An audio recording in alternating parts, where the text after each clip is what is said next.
Good morning, buenos días a todos. Thank you all for an engaging start to our summit. The pandemic has shown that access to reliable high-speed internet is no longer a luxury, but a necessity in an increasingly digital world. It enables families to access remote educational programs, telehealth services, e-commerce platforms, and new job opportunities.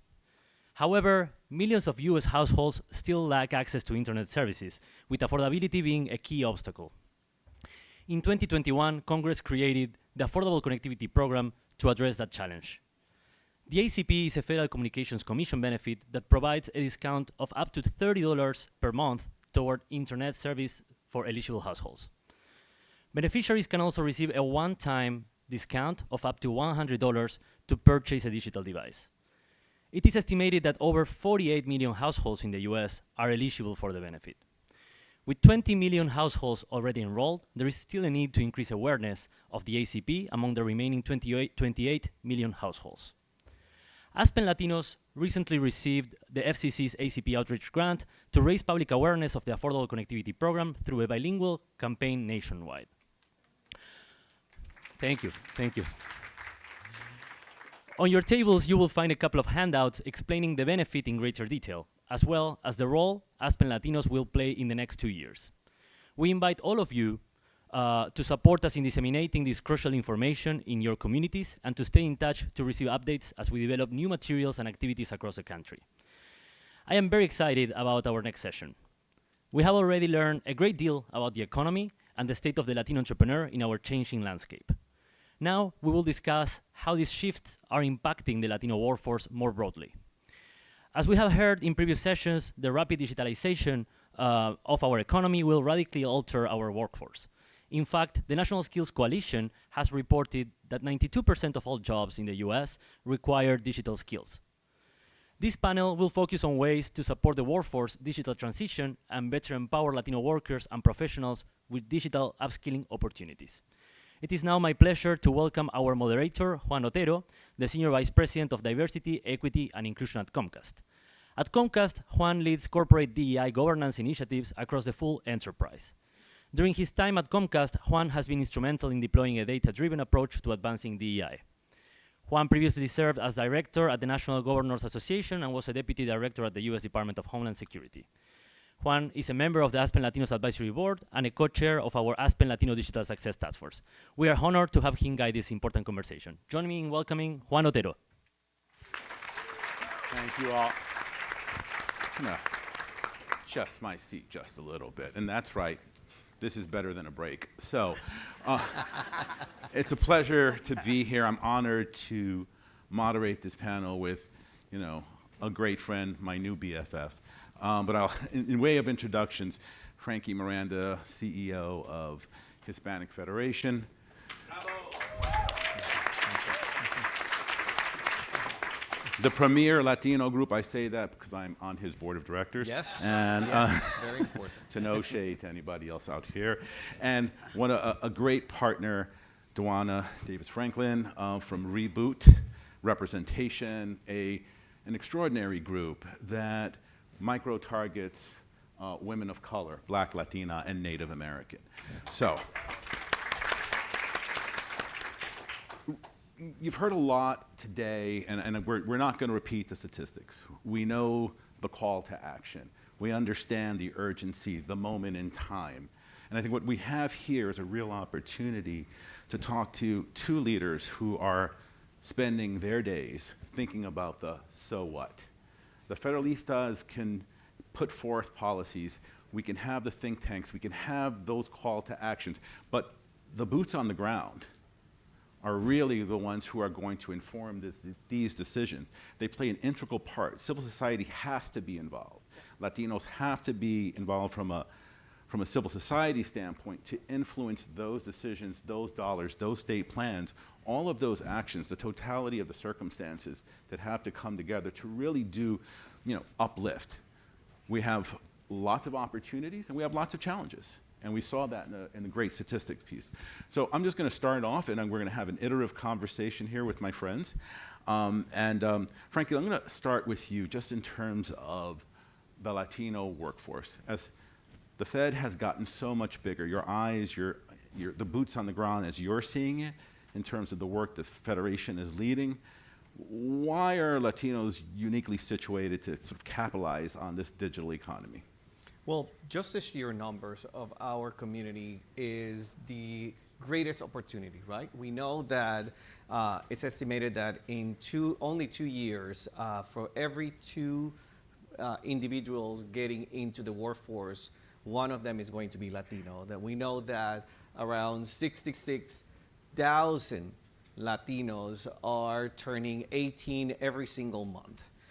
So there is a huge potential when it comes to the economy and the opportunities of the future. But at the same time, we need to be aware that more than half of Latinos lack the digital skills that are necessary for the jobs of the future. And this has been a concern for the Federation and with our partners like Comcast and Google, where we have been thinking about how can we just create this pipeline for digital skilling. And this was before the pandemic. And then the pandemic completely put this transition into digital skilling into steroids. Mm-hmm. All companies, the way that it was, the people were teaching their kids, the companies were operating, it really created the need, an urgent need. It was before we were thinking about in the next decade. Now that transition is happening now, and we really need to focus on providing those digital skilling opportunities to our community, because the conversations constantly, we heard about AV vehicles, and we're talking about all of these new technology and companies putting together plans. But I have had the conversations with one automobile manufacturer that basically said, we're concerned because we don't know who's going to be servicing these cars, because there's a large amount of Latinos that are mechanics, and they have to open the hood and do the traditional mechanics. It's like, and now it's going to be connecting a computer and doing an evaluation of these AV cars. So there is an urgency right now, and we're working to try to meet the challenge. Yeah, no, I think we've heard a lot of talk about the new industries, but I think it's appropriate to say that they're evolving and devolving in certain ways. Some are congealing and disaggregating at the same time. So what that pathway is a very complex one. So thank you for that. So, can we dig a little bit on some of the work you're doing? I know you've got a new report, and 2025 is a really important number for Reboot, and I'm going to ask Duana to talk a little bit about that work, because it really does follow the intellectual thread that Frankie laid out. Absolutely. So for those that don't know, the mission of Reboot is to double the number of Black, Latina, and Native American women graduating with computing degrees by 2025. And we were launched in 2018, so our benchmark data is from 2017. And so for Latinas graduating in computing, that magic number, which is not so magic in 2017, was 1,250. That's it. So as we talk about the population of Latinos in the United States and that teeny tiny number of computing graduates from 2017, it's kind of abysmal, right? Yeah. And so I am excited to talk about the numbers, and in the sense that they've nearly doubled. So we have that doubling goal by 2025. And so as of the 2021 data, for all the data heads in the house, like I am, sorry for those that aren't, but the numbers for as of 2021, it was 2,382. So crazy specific number, I know. But we are like, yay, but really, that's not something that is actually to be celebrated, as we, again, saw the numbers earlier with regards to how large the Latino population is growing in the United States. So there's still so much work that needs to happen. So in one sense, we can celebrate, yes, the numbers are nearly double. We are proud of that. But it's not cause for celebration to say that the work is done. There's still more to do. And then also, I also have to remind people, and I am sometimes what they say, the canary in the coal mine, the class of 25, there's a cliff. So as we're watching the data rise, the class of 2025, when we're talking about graduates with baccalaureate degrees, reminder, they were juniors in high school at the height of pandemic. And so I don't think I have to explain to this room what happened to Black and brown communities at the height of the pandemic. And so hopefully the cliff is not drastic, Yeah. but it's something that we can quickly recover from. Yeah, I think if, Frankie, maybe we pivot on that a little bit with the pandemic in terms of it accelerated gaps that weren't necessarily transparent to everyone in our society. The haves versus the have-nots in terms of digital access, some of the conversation we heard earlier today. I think it fast-forwarded a lot of pieces, and maybe you can dig a little bit in terms of some of the work in terms of cultural competency. How do we close these gaps in a way with the Latino population, while huge in number, a lot of ties that bind, not necessarily monolithic when you got here, where you came from, migrant, immigrant, you know, all of those different sort of pieces. And I know you've done some thinking about this. Yeah, thank you for that question. The important thing about being able to do work in our communities of color is the fact that cultural competency, linguistically competent outreach and services is key to the success of any government initiative, like trying to get internet and broadband to every single household in the United States, connectivity, to be able to make sure that all of these announcements on these programs count on the community participation through nonprofit organizations that when we were in the midst of the pandemic and there was the rollout of the vaccine, the CDC director kept talking about who are the trusted partners in the community. It was the only way in which we were going to be able to have a successful vaccine rollout. Well, that also goes to census, civic engagement, and is no different when we're talking about these type of opportunities. So, but the other challenge is that in our sector, our organizations are underfunded or under-resourced, and we need to just make sure that these investments are made to organizations that are ready on the ground to be able to meet the specific needs of that community. It is not going to be the same thing of implementing a program like one of our partner agencies, Reverend Cortez in Esperanza in Philadelphia, or what we're doing in North Carolina in farmland, or that we're doing in other parts of the country that is more urban settings. We need to make sure that these organizations are part of the solution, that are part of the conversation, because they are nimble. They're flexible, they're being able to adapt these programs, these opportunities to the actual needs of this community. We keep talking about diversity in our communities of color. We keep talking about that we are not monolithic. Let's just rely on those experts that are from the community and by the community. Those are the real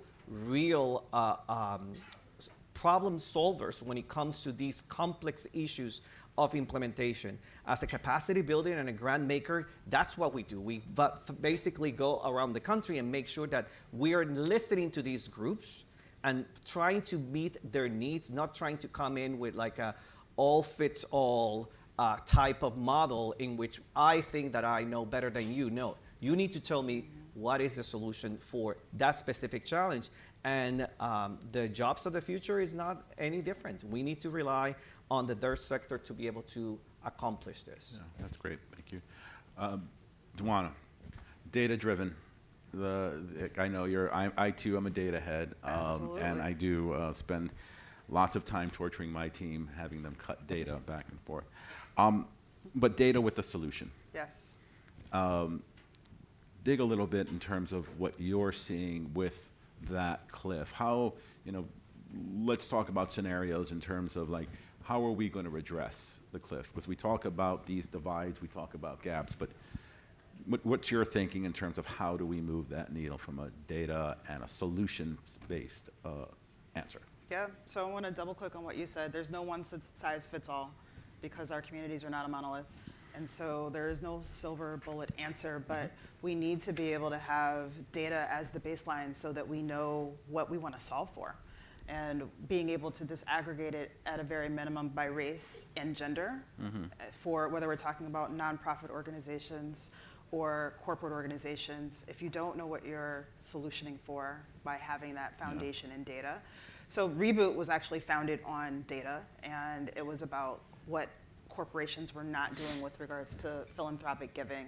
So back in the day, way back in the day, 2017, way back, feels like so long ago. There was a survey of 32 powerful, amazing companies representing 500 billion in revenue, 500 million in philanthropic giving. Those organizations were only spending 5% of that funding on women and girls in tech. Less than 0.1% went to Black, Latina, Native American women and girls in tech together. And the not so magic number was $335,000. And how long have we been talking about women in tech? Forever. Forever. I mean, Forever. the gaps here? And so that's also why it's important to disaggregate the data as we're talking about communities, because when you just look at women in total, it looks like the numbers are going up. And it looked like we were doing a great job. But when we looked at the least represented population in the tech community, Black, Latina, Native American women, those numbers were going down. And they actually had decreased by 33% from 2017 over the previous 10 years. And so we have to be able to use the data to understand what's actually happening and then have a solution. So reboot representation was the call to action after that report was released. Yeah. And I think that goes to, and frankly, I'll pivot this one to you. And by the way, Dwan, and the importance of having that data done by a nonprofit that's going to have a different lens. There's restraints and limitations that you're going to get from the federal government, state, different folks. So it's important to have that database piece. So I appreciate that work, especially with that population, which I think has been, maddeningly left behind for a long time. But Frankie, and maybe Dwan, you can talk about the upskilling efforts here. We hear about millions of jobs that are available. We hear about there's not folks available to. We don't know where to find them. And they don't exist. So talk to me about HF's experience. Dwan, I would love to get your viewpoint on that as well. Well, for us is that we knew that many of our organizations were doing workforce development programs and that we needed to invest in their capacity, being able to build their capacity to add new tools to the toolbox and focus on digital skilling. We have seen tremendous success right now with a partnership with Comcast and also with Google. We have been able to have 42 centers across the country, including DC and in Puerto Rico, where they have been seeing a tremendous outcome in the way that people are seeing the importance of not only being connected or also acquiring skills. And just to give you a very concrete example, some of the participants that have gone through these programs, which again, each of these organizations are doing it in a very specific way. We have, for example, the program in North Carolina is mobile. We go to the communities instead of asking people to drive or being able to transport themselves miles and miles. We are taking these solutions to them. We have seen the annual income of some of these families at the lower level to change up to $16,000. And those that are going into a more tech-driven careers and the skills that they're acquiring, we're seeing changes in their income up to 6 figures.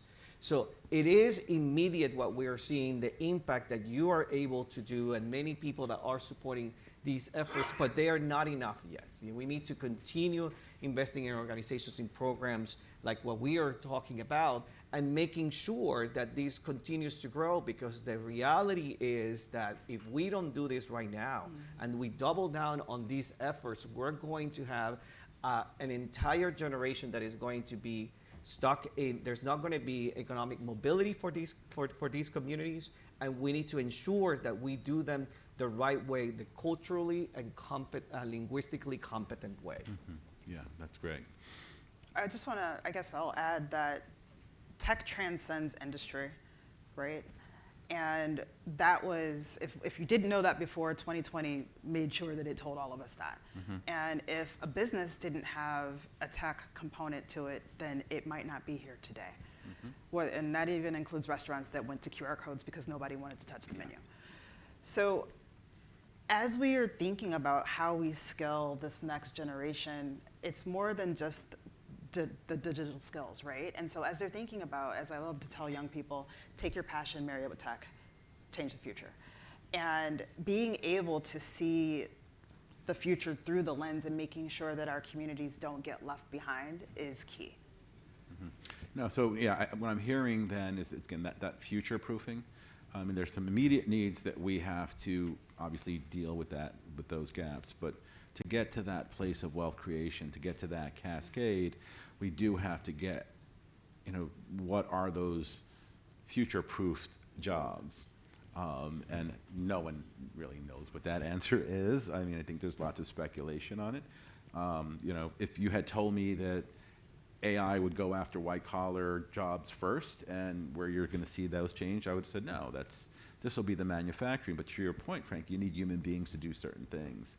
And, again, how this will all change out, no one really knows, and I won't profess to have the answer.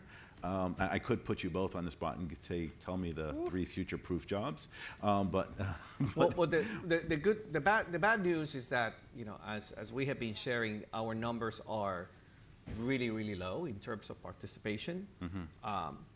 The good thing that we can say is that there is a huge opportunity, right, for us to start preparing right now, to continue working on this right now. So when we know what are those jobs and how they are going to roll out, that we already are there. The basic fact that some households, people of color or Latino, Latinx households still don't have any connectivity, that is just the starting point. We need to make sure that many of these government programs that are being rolled out really have a community participatory process involved.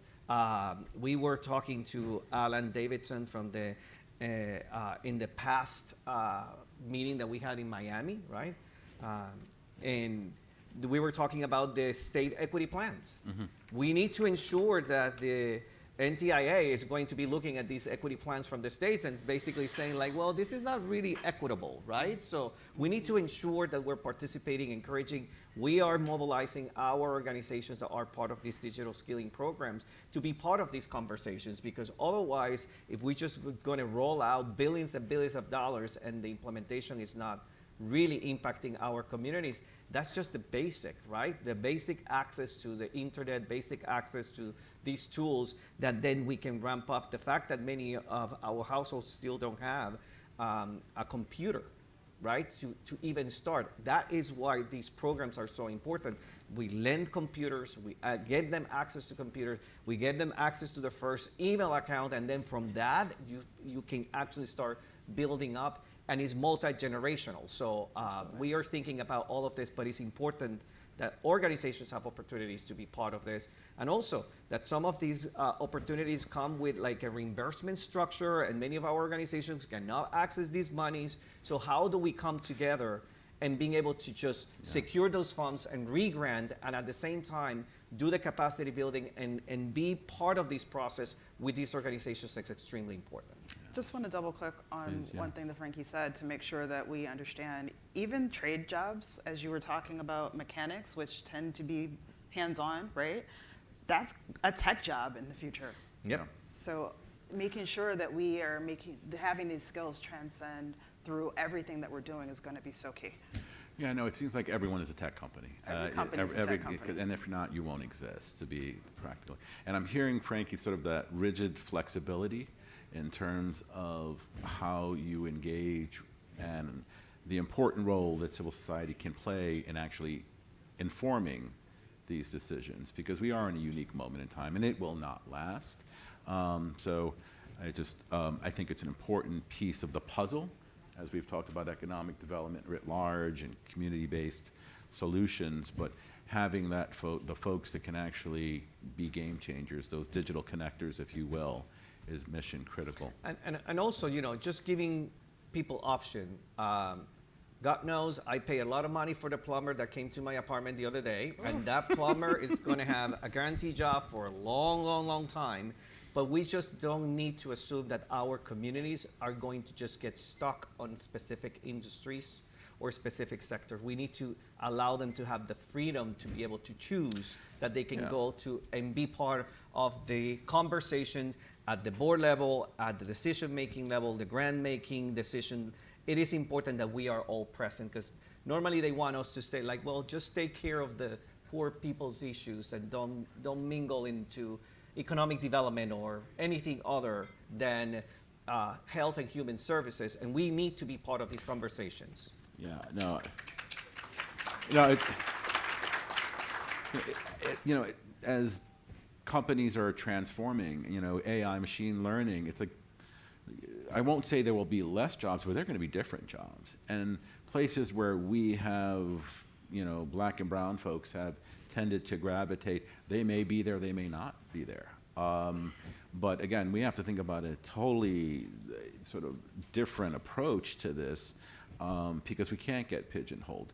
We know it will be different. And machine learning, AI, under the rubric of efficiencies, there's going to be a disproportionate impact on people of color. That's just the reality of it.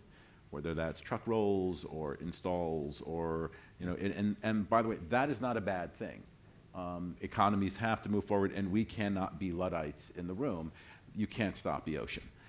So I think we owe it to ourselves to be very clear-eyed about the world is shifting, and as what is our pipeline at all of those levels, and making sure that we're going to do everything we can to hold people accountable, but also to not be left behind.